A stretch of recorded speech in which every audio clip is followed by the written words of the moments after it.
カンナに一枚刃と二枚刃があるのはどうして？はい、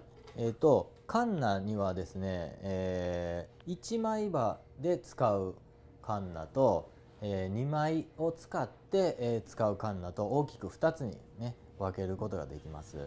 で、基本的には、この1枚の刃のカンナで形を作ります。から、その形作られたものをですね、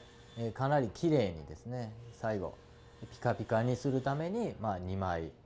の刃を使っていきます。で、1枚の刃でですね、カンナを利用するときには、このね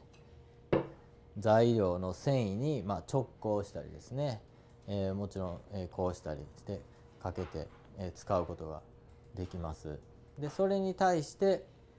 この2枚で使う場合はですね、主に繊維に、平行にですね使っていって、きれいに、